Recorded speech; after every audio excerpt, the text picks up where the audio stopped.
Assalamualaikum warahmatullahi wabarakatuh. Mata kuliah Hadis Iqtisodi oleh Bapak Masrukin SHI MEI. Nama anggota kelompok 1. Yohana Aprilia dengan NIM belakang 14. 2. Salsabila Firdausi dengan NIM belakang 20. 3. Rihadatul Aisy Febrianti dengan NIM belakang 09. 4. Wardani Sai dengan NIM belakang 38. Di sini kami akan mempresentasikan tentang keuangan negara. Keuangan negara adalah semua hak dan kewajiban negara yang dapat dinilai dengan uang, serta segala sesuatu yang baik berupa uang maupun berupa barang yang dijadikan milik negara berhubungan dengan pelaksanaan hak dan kewajiban. Pertama, dari sisi objek, meliputi semua hak dan kewajiban negara yang dapat dinilai dengan uang, termasuk kebijakan dan kegiatan dalam bidang fiskal, moneter, dan pengelolaan kekayaan yang dipisahkan.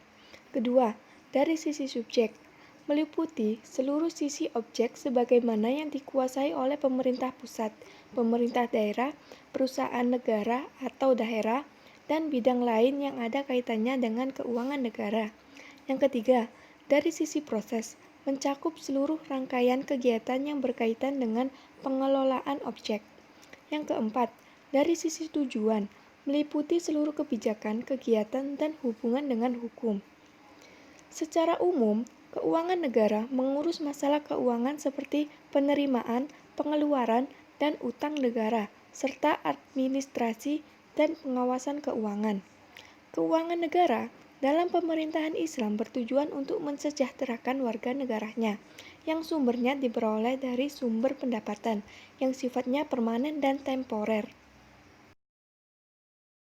Teks hadis, Haddatsana Ubaidullah ibnu Musa, qala akhbarana Hantalatu bnu Abi Sufyana an Ikrimah bni Khalidin an Abni Umar radhiyallahu anhuma, qala Rasulullah sallallahu alaihi wasallam, buniyal islamu alal khamsin, sahadati an la ilaha illallah wa anna muhammadan rasulullahi wa iqami sholati wa ita'iz zakati wal haji wa saumi ramadan.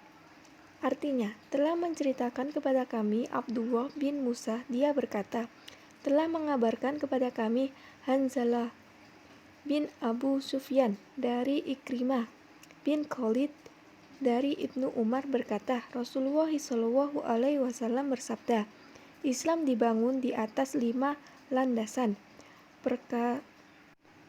Persaksian tidak ada ilah selain Allah, dan sesungguhnya Muhammad utusan Allah, mendirikan sholat, menunaikan zakat, haji, dan puasa Ramadan. Konteks hadis, sistem ekonomi Islam telah ada sejak adanya umat manusia. Allah menciptakan manusia sekaligus menurunkan petunjuk, termasuk petunjuk tentang bagaimana cara memperoleh pendapatan. Allah telah menggariskan beberapa sumber primer yang boleh diambil oleh ulil amri, pemerintah, di samping pendapatan khalifah, berupa sitaan atau denda sebagai sanksi atas pelanggaran hukum seperti hibah, komisi, uang korupsi, dan denda yang harus disetorkan kepada negara. Prinsip yang harus ditaati oleh pemerintah dalam melaksanakan pemungutan pendapatan negara. 1. Ada nas yang memerintahkannya.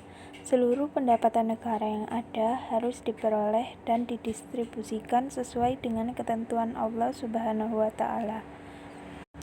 Selain itu, harta yang diwajibkan sebagai sumber pendapatan tidak boleh diambil secara mutlak, sebab tidak boleh mengambil harta kecuali dengan cara yang hak dan benar menurut syariat Islam. 2. Harus ada pemisahan muslim dan non-muslim. Islam membedakan antara subjek zakat dan pajak muslim dan non-muslim. Zakat bersumber dari muslim dan hanya didistribusikan bagi kepentingan kaum muslim, sedangkan jizyah diambil dari golongan non-muslim. Bagi orang Muslim, pembayaran zakat dan jizyah bernilai ibadah, sedangkan pembayaran jizyah bagi non-Muslim merupakan suatu kehinaan bagi mereka.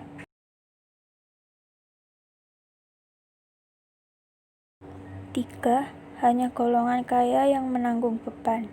Sistem pemungutan pajak dalam Islam harus menjamin bahwa hanya golongan yang kaya atau al-ghani dan makmur serta mempunyai kelebihan harta yang diambil pajaknya, baik dari golongan muslim maupun non-muslim.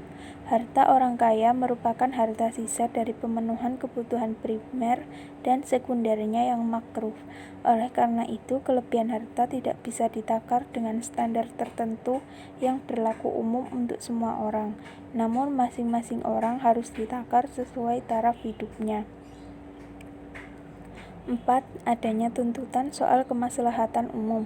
Tuntutan kemaslahatan untuk umum lebih diutamakan untuk mencegah timbulnya bahaya atau kemudaratan. Dalam kondisi darurat, pemerintah wajib mengadakan kebutuhan rakyat baik di saat ada harta maupun tidak, agar tidak terjadi kemudaratan. Oleh karena itu, pemerintah boleh mengadakan suatu jenis pendapatan tambahan untuk mencukupi kebutuhan rakyat.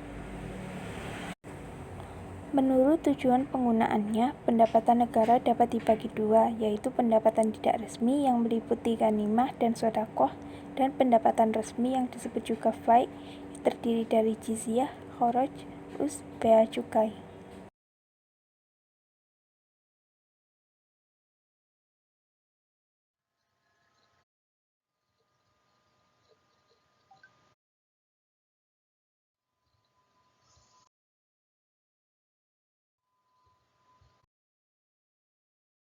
Wassalamualaikum warahmatullahi wabarakatuh.